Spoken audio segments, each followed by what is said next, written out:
Dios les bendiga, mis amados. Nuevamente con ustedes, su hermano Martín Valdés Santana, hijo de Dios y discípulo del Espíritu Santo, por la gracia y la misericordia de nuestro Padre. Mis amados, quiero seguir compartiendo con ustedes lo que es este trabajo que el Señor ha puesto en nuestras manos, que será la tercera parte de lo que es la tentación, las dos dimensiones. Y ya anteriormente hablamos desde el punto de vista cuando nuestro Padre creó el universo, creó los cielos y la tierra, lo que es la luz y las tinieblas. Vimos también como en el desarrollo Él nos creó a su imagen y semejanza. Entonces comenzamos a detallar, mis amados, que dentro de ese proceso en el cual Él nos creó a su imagen y semejanza, Él estableció en nosotros todo lo que hoy nos define en nuestro entorno físico. Llámese lo que son las emociones, los sentidos y toda la capacidad que tenemos, mis amados.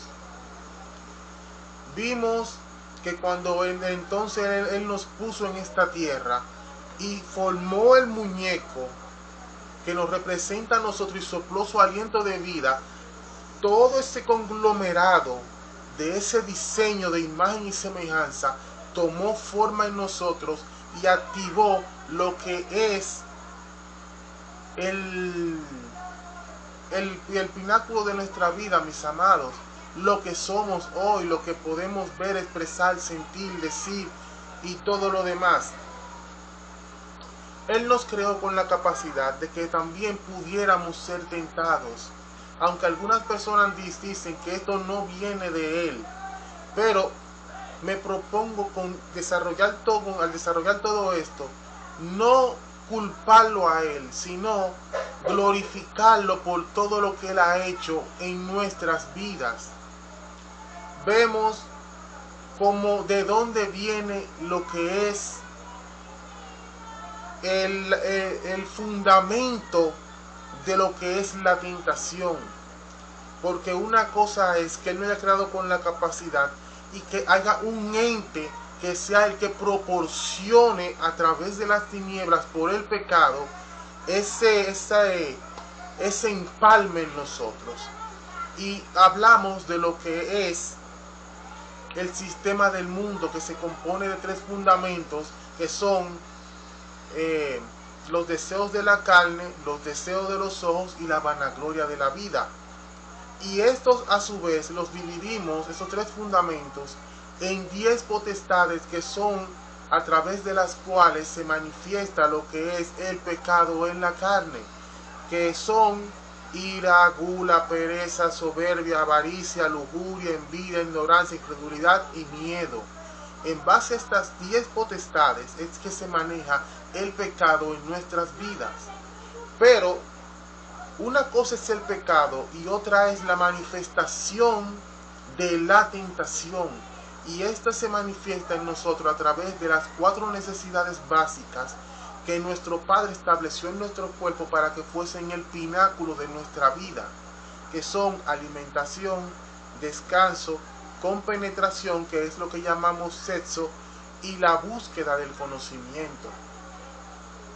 En base, mis amados, a estas 4 necesidades básicas es que la tentación se manifiesta en nuestros cuerpos.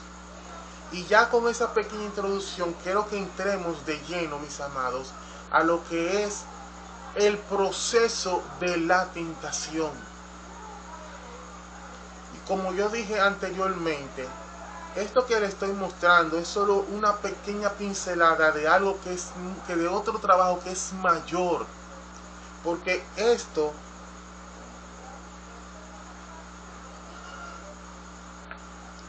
todo esto, mis amados, fue un estudio que él me dio hace mucho, una prédica Y a esto se le ha ido añadiendo conocimiento a través de los procesos, de las circunstancias, de las ministraciones, de mis caídas, porque tengo que decir que también me he ido a pique, y del proceso de restauración ha dado a luz lo que es esto, pero esto parte y se extiende mucho. Y aquí solamente lo voy a tratar superficialmente, ya cuando lleguemos a lo que es ese trabajo que es, él lo ha titulado como los planos, o sea, los planos que definen todo lo que es su creación y su obra, y todo eso se conglomera ahí y se expande, porque no vamos a dejar ningún punto al azar, todo va a ser revelado conforme a su voluntad. ¿Para qué? Para glorificarlo y exaltarlo a Él. Y ahora, mis amados, quiero que vayamos a la palabra. En Génesis en Génesis 3, del 1 en adelante. Aquí se relata, mis amados, lo que fue la primera tentación, que conforme a lo que ya estaba establecido debía de ocurrir para dar por comenzado el plan y el proyecto que ya nuestro Padre había dictaminado desde antes de la fundación del mundo. Entonces dice la palabra en Génesis capítulo 3, pero la serpiente era astuta más que todos los animales del campo que Jehová Dios había hecho. Y aquí el punto, mis amados, no es que fuese la serpiente en sí, sino que nuestro adversario, llámese Satanás, tomó forma de serpiente para así poder acercarse a la mujer. Pero esto ocurrió porque nuestro Padre le dio el permiso para que él lo hiciera, porque eso es lo que vemos en el libro de Job. Porque nosotros, como su creación, tenemos una barrera que nos protege, y más si estamos en sus caminos. Pero cuando Él, conforme a su voluntad y su propósito, desea manifestar algo en nuestra vida, Él permite que las cosas lleguen a nuestra vida. Entonces, sigue diciendo la palabra, la cual dijo a la mujer, con que Dios os ha dicho, no comáis de todo árbol del huerto. Y la mujer respondió a la serpiente, del fruto de los árboles del huerto podemos comer, pero del fruto del árbol que está en medio del huerto, dijo Dios, no comeréis de él, ni lo tocaréis, para que no muráis. Aquí vemos como en esta interacción Satanás ya le dio a la mujer, le llamó la atención sobre el árbol y sobre lo que nuestro Padre les había dicho. Pero vemos que ella en esa interacción introdujo algo que no era conforme al propósito que el Padre había establecido en nosotros, porque ella dijo que no lo tocásemos, y no era así, mis amados, porque nosotros fuimos puestos en esta tierra como administradores, y todo aquel que tiene un árbol sabe que tiene que limpiarlo, que tiene que quitarle cualquier plaga que le caiga encima, aunque no es ese el punto aquí, pero uno tiene que cuidar. Entonces ella le da la apertura a Satanás cuando ella dice no debemos de tocar el árbol. Entonces Satanás continúa diciendo, entonces la serpiente dijo a la mujer, no moriréis, sino que sabe Dios que el día que comáis de él serán abiertos vuestros ojos y seréis como Dios, sabiendo el bien y el mal. Hay algo que nosotros, como seres humanos que somos, tenemos que entender. Y es que nosotros tenemos una tendencia a ser curiosos. Y esto es en base a la cuarta manifestación que Él estableció en nuestras vidas, que es la búsqueda del conocimiento.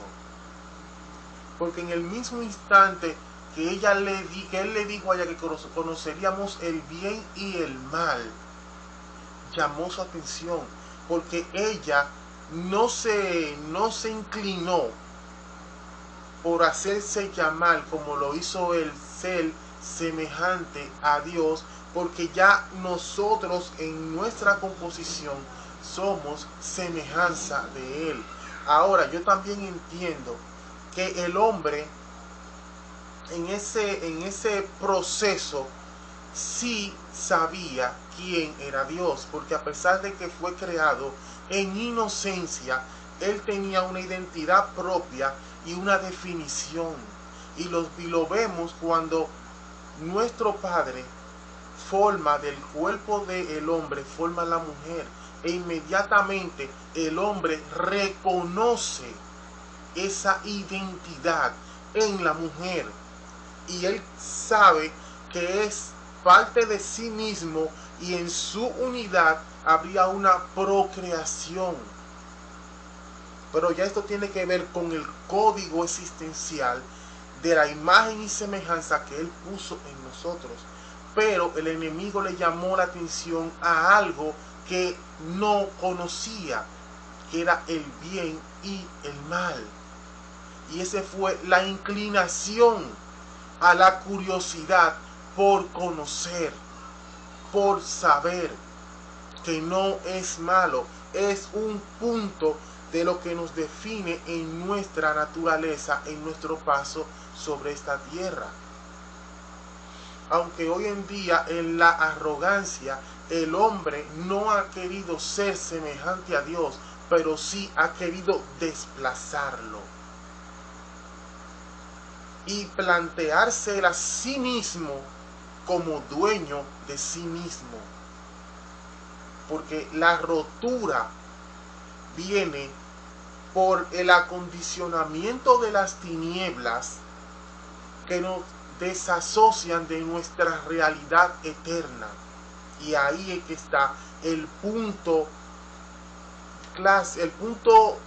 básico de lo que es la caída: desasociarnos de nuestra realidad eterna. Continúa diciendo la palabra, mis amados.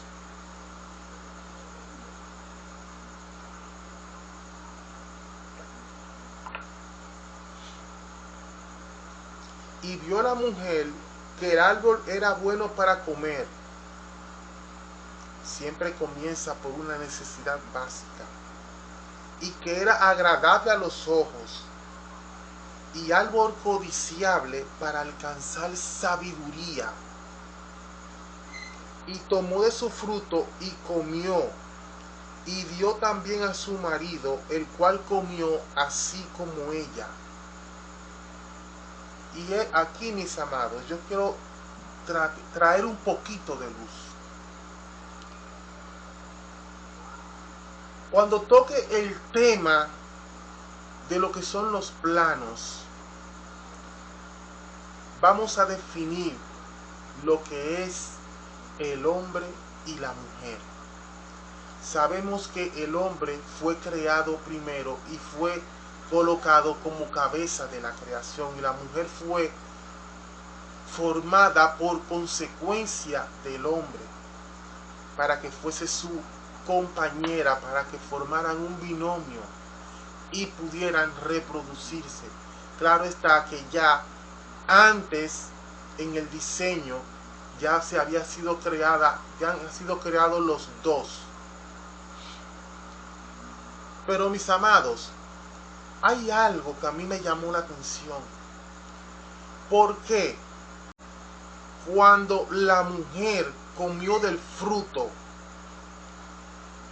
dice aquí la palabra que cuando su esposo comió, fueron abiertos los ojos de ambos. ¿Por qué? Yo me pregunté en ese momento. Y eso pasó hace unos días en mi trabajo, que unos compañeros me cuestionaron y el Señor me bajó ese rema. Y si a ese rema se acopló y complementó todo lo que ya yo venía trayendo y formando. La mujer es formada a partir de lo que es la mitad del hombre, eso dice la palabra. Y cuando hablamos de lo que es la mitad del hombre, es que Dios partió la secuencia genética. Y al sacar la primera secuencia genética, la multiplicó. Y es por eso que vemos que el hombre es XY y la mujer XX. Porque Dios tomó la primera secuencia, porque a eso se refiere cuando dice que literalmente lo partió. Y ahí se ha formado una hecatombe de teoría y de babosada por parte de muchos predicadores que dicen no, que ellos eran siameses y que Dios literalmente lo partió. Yo no entiendo entonces cómo que eran siameses y el hombre no conocía a la mujer hasta que Dios lo separa. Yo no sé, de verdad que no. ¿De dónde que sacan esa basura idiomática? El padre parte la secuencia genética y forma el cuerpo de la mujer. O sea, hay que decir que tomó carne y sangre y hueso y duplica esa secuencia. Y vemos que el producto es la mujer, porque cuando él forma el cuerpo, hace descender el diseño y la mujer es un ser viviente y el hombre la reconoce. Pero al ser el hombre el encargado y el dueño y la cabeza de la creación, hasta que él no comió, él no le pasó el pecado a la mujer. No sé si me están entendiendo. Y aquí mismo, aquí está claro. Porque dice que cuando ambos comieron, ella comió primero y después le dio a él. Y entonces dice la palabra que sus ojos fueron abiertos. Porque el hombre, al ser cabeza de la creación, es quien transmite. Y la mujer, al ser tomada del hombre y ser carne de su carne, y al poseer la secuencia genética del hombre, el pecado que hay en nosotros se transfiere a la mujer. Entonces, por eso que la mujer, en cuestión de lo que es transmitir el pecado, no tiene esa capacidad. La mujer aporta lo que es una parte de la herencia genética, pero no transmite el pecado, porque ella no es la cabeza de la creación. Y es por esto que vemos que en la promesa del advenimiento del Mesías dice que de la simiente de la mujer vendría. Y es por eso que vemos que Dios en el Espíritu Santo embaraza, y el hijo que viene es llamado Hijo del Altísimo, porque no guarda relación con el pecado. Sí, como he escuchado a varios estudiosos y profetas, y no sé ni cómo llamarle, que han dicho no, porque el padre tomó del esperma de José y lo implantó en María. Y espérense, yo no entiendo. Un ser que creó el cielo y la tierra, creó lo que vemos, nos creó a nosotros, no tendrá la capacidad de formar un esperma.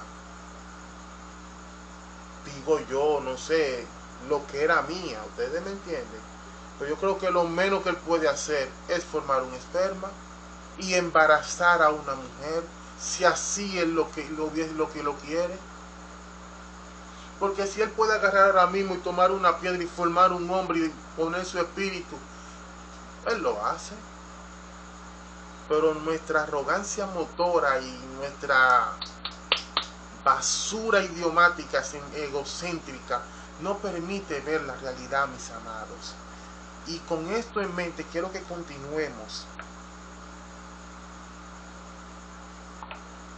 Entonces sigue diciendo, entonces fueron abiertos los ojos de ambos y conocieron que estaban desnudos. Entonces cosieron hojas de higuera y se hicieron delantales. Entonces vemos que cuando entonces el hombre, sus ojos son abiertos por consecuencia de haber desobedecido. Y yo digo que no fue una desobediencia, sino que fue parte del propósito.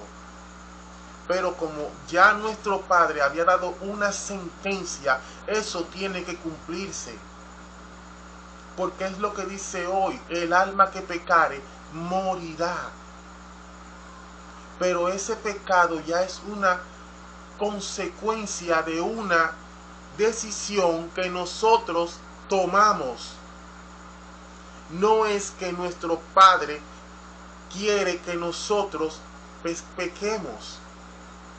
Es que ya Él estableció normas y preceptos de cómo se regiría su creación. Y esos preceptos ya están escritos y Él mismo tiene que someterse a ellos como Dios.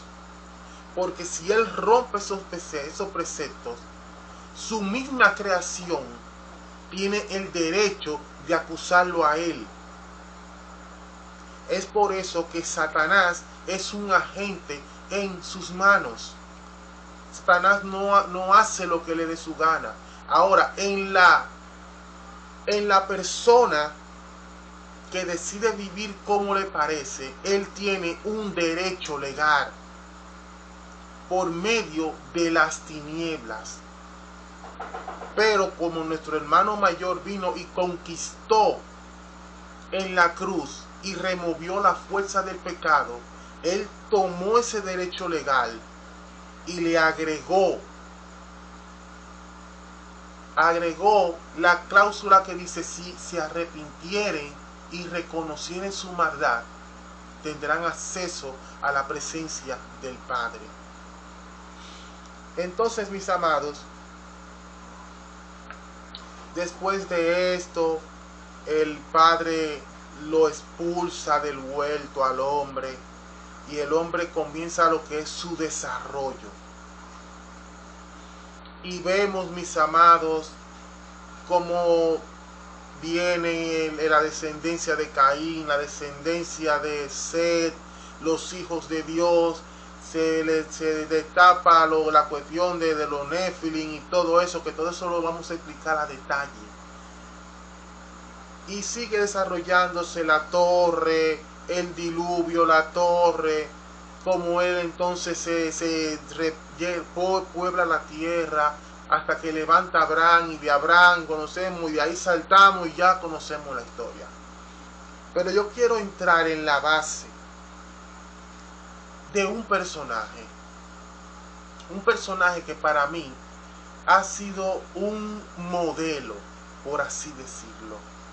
¿Por qué, mis amados? Porque desde mi niñez este personaje marcó mi vida. Yo recuerdo que a mí me regalaron una Biblia ilustrada para niños. Y cuando yo leí acerca de este personaje, ese personaje me marcó por el sentido de que yo vi en él esa gracia y esa sabiduría.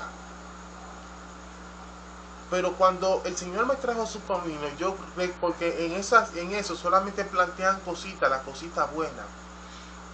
Pero cuando vine a los caminos y el Señor me llevó a escudriñar su vida en las Escrituras, tengo que decir mi verdad, aún me maravillé más. Porque es el único hombre que yo veo que el Padre le concede el deseo de su corazón, y este personaje es Salomón. Y yo me gozo con él porque Salomón tiene una cosmovisión completa. Salomón tiene lo que es una revelación. Y si hay dos personajes que en las Escrituras son terriblemente atacados, son Salomón y Pablo.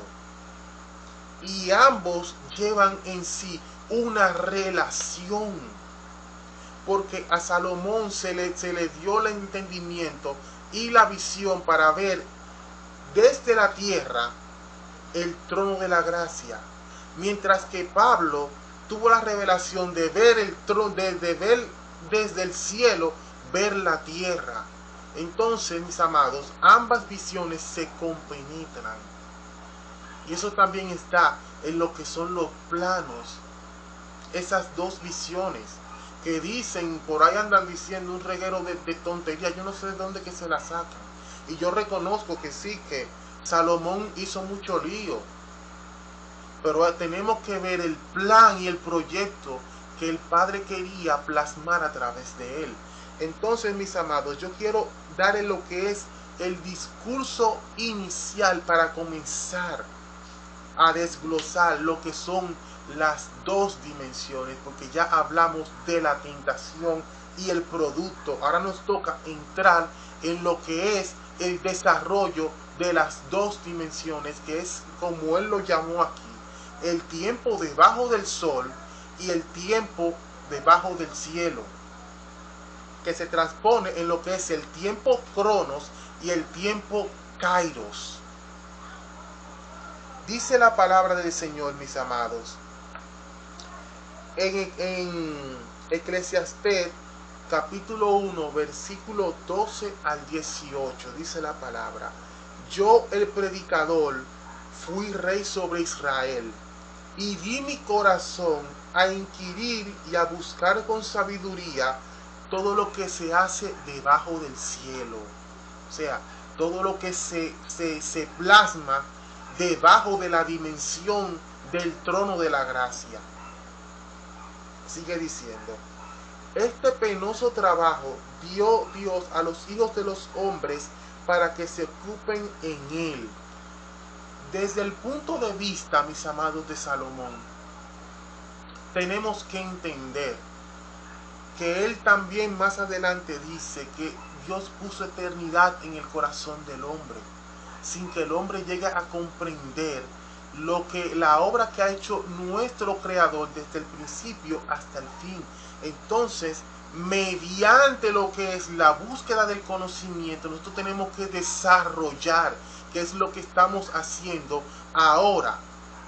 Estamos trayendo, mis amados, lo que es el desarrollo de esta imagen y semejanza.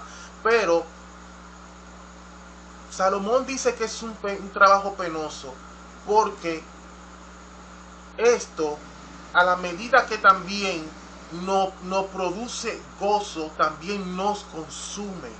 Porque no es que nos consume espiritualmente, sino físicamente. Entonces, todo lo que el hombre pone su esfuerzo, aunque sea de bendición, también resulta en el choque con el cuerpo físico, porque consume. Y por eso es que él dice que este penoso trabajo dio Dios a los hombres. Pero él continúa diciendo, mis amados: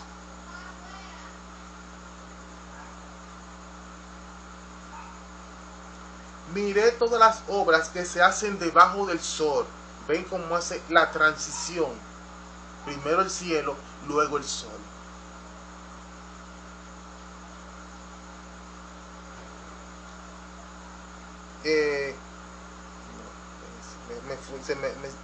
Se me perdió, como se dice aquí. Ok. Miré todas las obras que se hacen debajo del sol, y he aquí, todo ello es vanidad y aflicción de espíritu. Todo el afán del hombre no vamos a decir por vivir, porque lo que nosotros vivimos es por gracia de nuestro Padre, sino que él dice que es vanidad y aflicción de espíritu, porque el hombre siempre quiere más, y quiere más y más y más, y en esa búsqueda se va destruyendo a sí mismo.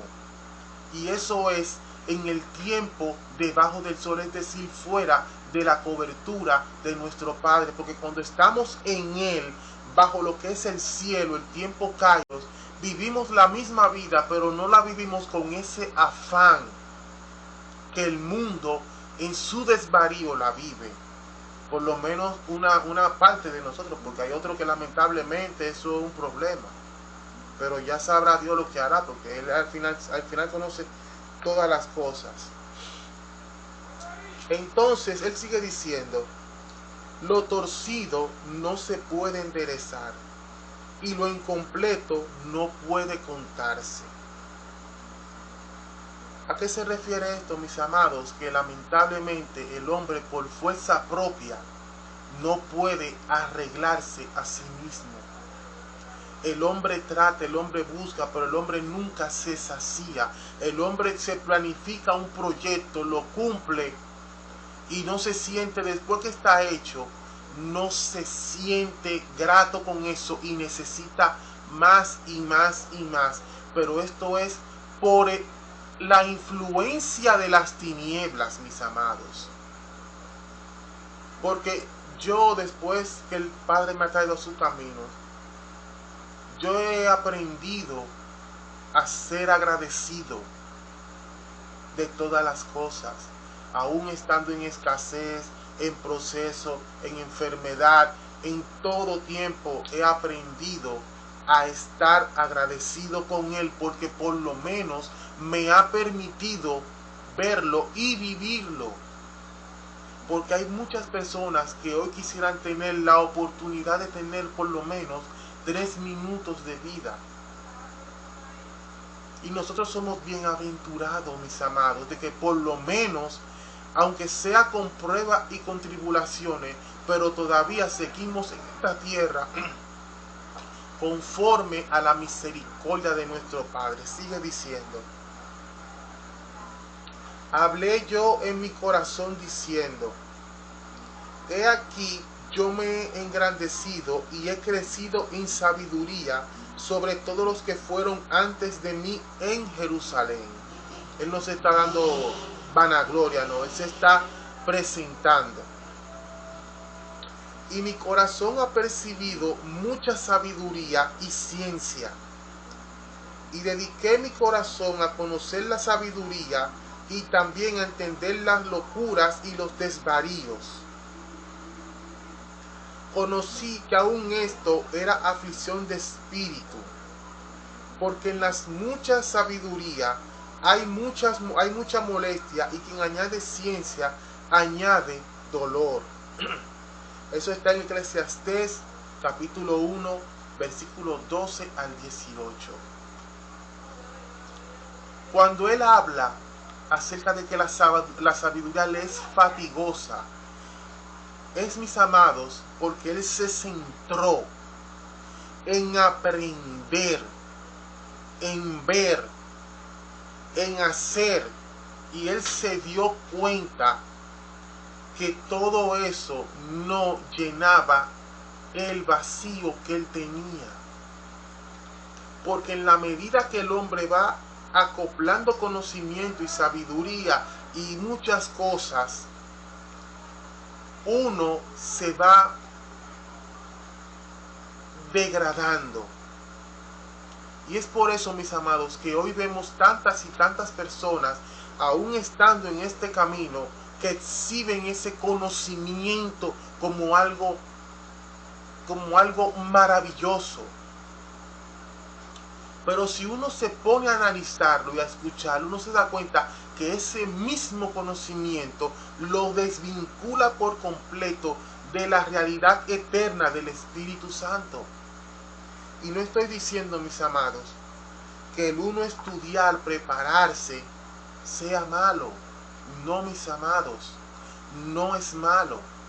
Pero uno siempre tiene que tener la dirección del Espíritu Santo para poder hacer todas las cosas. Porque esto no es al azar, mis amados. Esto no es porque di que uno no, mis amados. Yo siempre lo voy a decir, en Job dice Eliú, el espíritu en el hombre y el soplo del omnipotente le hace que entienda. Es el Espíritu Santo quien dice, como dice la palabra, nos guía a toda verdad. Pero Salomón tenía, lamentablemente, no tenía esa cosmovisión, no tenía ese entendimiento. ¿Por qué digo esto, mis amados? Porque Salomón fue el hombre más sabio que resultó ser el más necio. Ya anteriormente a Moisés, el Padre le dio la directriz de cómo un rey debía comportarse. Y lo primero que le dijo fue que no acumulara ni oro ni plata, ni caballos, ni que se casara con mujeres extranjeras. Y tenemos que entender que la prosperidad de Salomón y su sabiduría vino de parte de Dios, pero él erró cuando fue y tomó por mujer a la hija del faraón.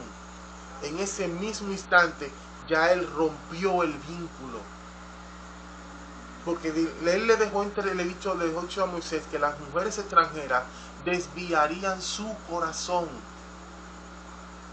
Entonces Salomón, lamentablemente, en ese instante perdió todo, y él prosiguió en su sabiduría, en su búsqueda, pero esa búsqueda le resultó infructuosa, le resultó como una carga. Y precisamente esa sabiduría fue lo que a mí me atrajo de él. Cuando yo veo que van dos mujeres delante de él contendiendo por un niño, y dice la palabra que ambas eran prostitutas, pero una se acostó y se acostó sobre su hijo y lo asfixió, entonces la otra se lo cambió, y ahí comenzó el problema. Entonces, mis amados, cuando van ante él dice: toma una espada y pártelo a la mitad y dale una mitad a una y la mitad a la otra. Y otros dirán: ¡ay! Porque hasta eso lo juzgan y lo condenan. Pero tenemos, porque que, oigan, la mentalidad putrefacta, egocéntrica, incrédula e ignorante del ser humano es increíble. Porque yo, siendo un niño, comprendí y vi el trasfondo de lo que él quería hacer, y yo me enamoré de Salomón. Inclusive cuando vine estos caminos, lo primero que yo le dije al Señor, digo: dame sabiduría como Salomón. Y ese fueron los primeros propósitos de ayuno. Señor, yo quiero sabiduría, yo quiero inteligencia, yo quiero conocimiento, yo quiero entendimiento, así como tú le diste a Salomón. Y ese conocimiento, a través del Espíritu Santo, es que hoy me tiene aquí delante de ustedes, compartiendo las misericordias de nuestro Padre. Y esto es hermoso, mis amados. Pero Salomón lamentablemente erró por completo. Y así hoy en día muchos de nosotros también erramos. Y nos creemos la gran cosa, mis amados. Y esto solamente es el punto de partida. Porque de aquí en más, mis amados, nos vamos a meter en definir lo que es el tiempo cronos.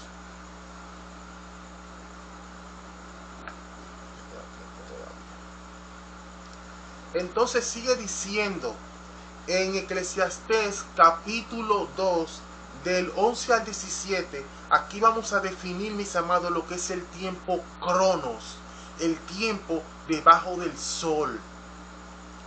Dice la palabra: miré yo luego todas las obras que habían hecho mis manos y el trabajo que tomé para hacerlas. Y he aquí, todo esto era vanidad y aflicción de espíritu.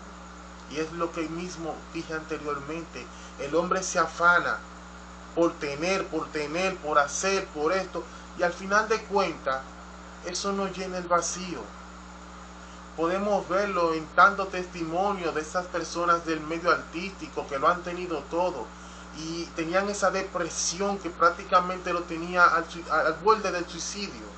Sigue diciendo: y sin provecho debajo del sol, Después volví yo a mirar para ver la sabiduría y los desvaríos y la necedad. Es decir, el hombre, cuando ya se dio cuenta que lo material no podía saciarlo, él se dedicó entonces a mirar con sabiduría y analizar lo que es la conducta humana. Y sigue diciendo, porque ¿qué podrá hacer el hombre que venga después del rey? Nada, sino lo que ya ha sido hecho. O sea que es un círculo vicioso. Un círculo, todo se repite, todo se repite. Y he visto que la sabiduría sobrepasa a la necedad como la luz a las tinieblas. Y es verdad, el hombre sabio, aunque sea en la sabiduría del mundo, pero tiene un poquito más de conciencia y un poquito más de control que el hombre necio, que es a lo que llamamos un sensual que vive para complacer sus propios sentidos. Eso es un sensual. Sigue diciendo, el sabio tiene sus ojos en su cabeza, mas el necio anda en tinieblas. Pero también entendí yo que un mismo suceso acontecerá al uno como al otro. Entonces dije yo en mi corazón, como sucederá al necio, me sucederá también a mí. Es decir, un mismo suceso, no hay diferencia entre un sabio y un necio, no importa. Debajo del sol, por más sabiduría que usted tenga, por más estudio que usted tenga, usted y un mendigo, aunque usted sea ultra mega super millonario, delante de Dios es lo mismo. Sigue diciendo la palabra. ¿Para qué, pues, he trabajado hasta ahora para hacerme más sabio? Oiga como el hombre dice, wow, pero espérate, si me va a suceder lo mismo, ¿para qué yo entonces me he hecho más sabio?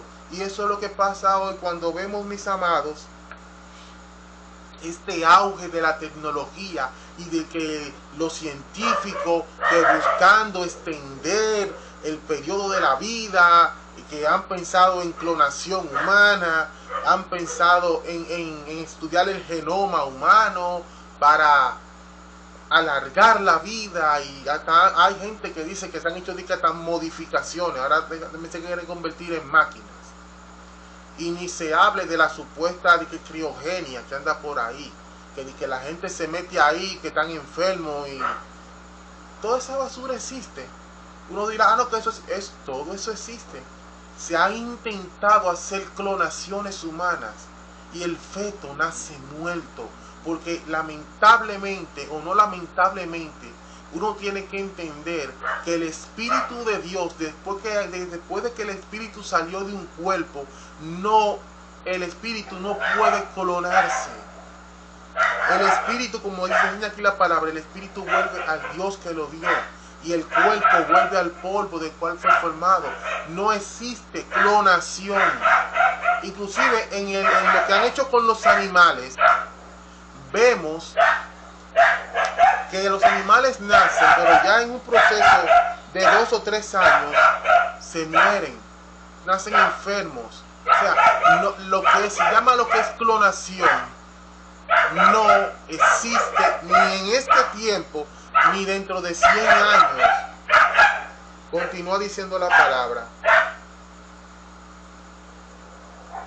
Y dije en mi corazón que también esto era vanidad, porque ni del sabio ni del necio habrá memoria para siempre. Cuando usted se murió, todo se acabó. Pues en los días venideros ya todo será olvidado, y también morirá el sabio como el necio. Es lo mismo, todos vamos para el mismo camino. Aborrecí por tanto la vida, porque la obra que se hace debajo del sol me era fastidiosa. Por cuanto todo es vanidad y aflicción de espíritu. Aquí vemos, mis amados, como este hombre reconoce que su inteligencia, su sabiduría, su fama, su prestigio y toda la gloria que humanamente él había alcanzado no era suficiente para llenar ese vacío existencial, que es algo que muchos de nosotros deberíamos de tener hoy en cuenta, mis amados. Mis amados, aquí doy por concluido lo que es la tercera entrega de este trabajo que vinimos realizando, al cual hemos denominado la tentación, las dos dimensiones. Mis amados, yo como hombre he podido entender, y si yo tengo que hacer una analogía entre mi vida pasada y ahora, yo no voy a decir que los 30 años promedio que yo viví en aquella vida fueron malos, o sea, porque estoy vivo, que tuve infinidad de cosas que pasaron, pero por lo menos le agradezco al Padre que me conservó la vida.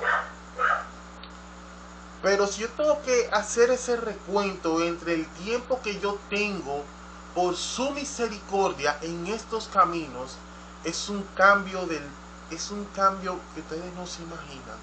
Y no es que estoy viviendo ahora una vida esplendorosa y llena de como muchos quieren pintarlo, una guau. No, es la misma vida. Porque cuando entremos en lo que es el tiempo caído, vamos a hacer ese acoplamiento. Porque muchas personas piensan que al estar en estos caminos, todo va a cambiar y todo va a ser diferente. Y es lo mismo, pero con la salvedad de que tenemos un entendimiento superior que nos conecta al Padre y nos permite ver las cosas desde otro plano espiritual. Porque eso es lo que se refleja aquí. Salomón tuvo esa visión desde la tierra hacia arriba, y Pablo la tuvo de arriba hacia abajo. Y ambas se complementan, mis amados, porque esta vida que vivo hoy en día, yo me siento agradecido por lo que el Padre hizo, está haciendo y hará, sin importar que mañana pase lo que pase. No importa. En este momento de mi vida yo me siento agradecido de poder hablar de la grandeza y de la misericordia de aquel que nos ha llamado para ser sus hijos. Mis amados, y yo no tengo palabras para agradecerle a Él lo que Él está haciendo en mí. Porque todavía en este momento que yo estoy delante de ustedes, el Padre sigue dando conocimiento y entendimiento, y y es hermoso, mis amados. Y todo eso se complementa en mi vida para abrirme los ojos a la dimensión de su gloria. Y es hermoso, mis amados. Yo siempre le voy a instar que no tomen esto a la ligera como siempre mayormente se toma. Escuchen, mediten, lleguen a conclusiones y luego hablen con el Padre para que Él les confirme si lo que estamos ministrando es de Él o son sandeces de una mente enferma. Pero yo tengo mi convicción de que lo que hago, lo hago para su gloria. Y esto es hermoso, mis amados. Mis amados, me despido de ustedes. Más adelante continuaremos con lo que es el desarrollo, y este tiempo vamos a continuarlo, porque ya hablamos de que esta es la tercera parte, pero esta tercera parte se va a unir otra parte que será el complemento de esto, en el cual desarrollaremos algo más. Mis amados, este fue su hermano Martín Valdés Santana, hijo de Dios y discípulo del Espíritu Santo. Que la paz de nuestro Señor, que sobrepasa todo entendimiento, esté con cada uno de nosotros. Amén. Amén. Gracias.